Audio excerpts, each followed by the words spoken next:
What's your life?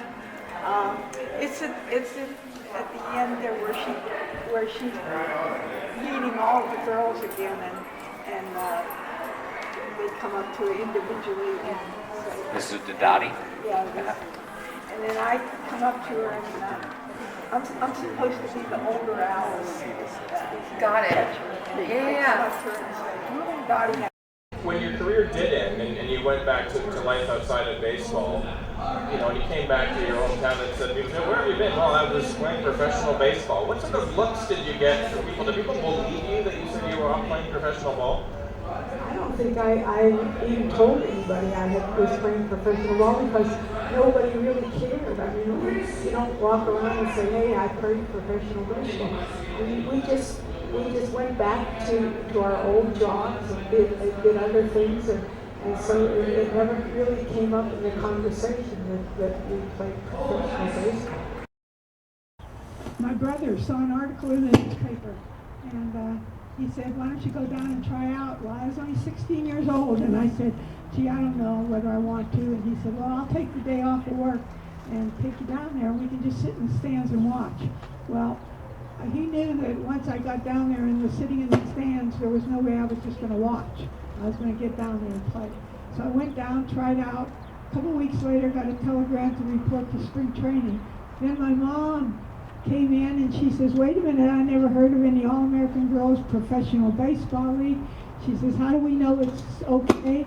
So she bought a ticket, came down with me to the spring training facility, met the manager and the chaperone. They assured her that everything was on the up and up, and she let me stay. Come on, Cheryl.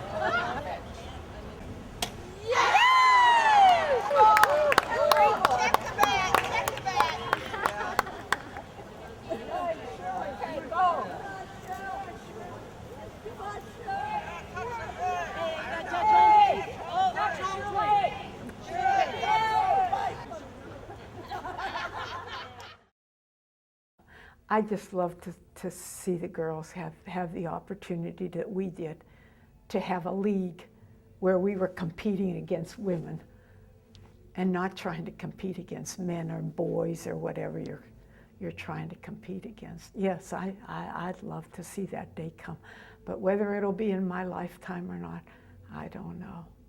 It's just so hard to get girls in. I don't know why that we can't start some sort of, and this is another thing I don't understand. Why aren't these girls demanding that they get them a girls' little league? Why are these 1 and 2 girls going into boys' little league teams? Why aren't we kind of banding the girls together and saying, hey, we want our own little league? But I don't know how you go. I don't know the answer, and that's the problem. I don't know, how do you do that? How do you get people to band together and try to get a girls' little league?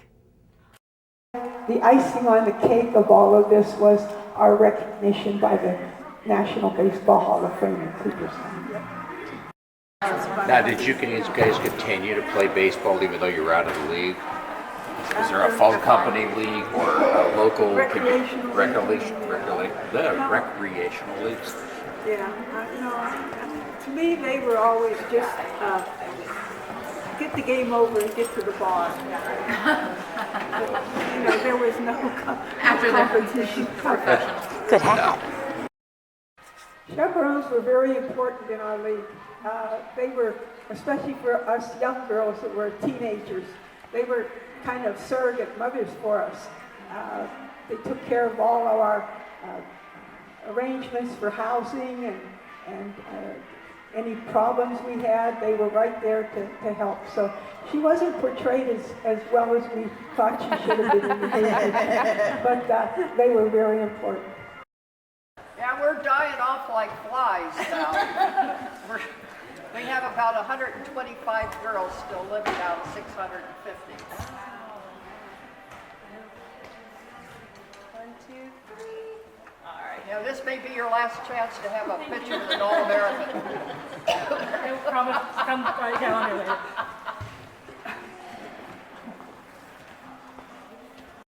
So did your coach ever actually say, there's no crying in baseball?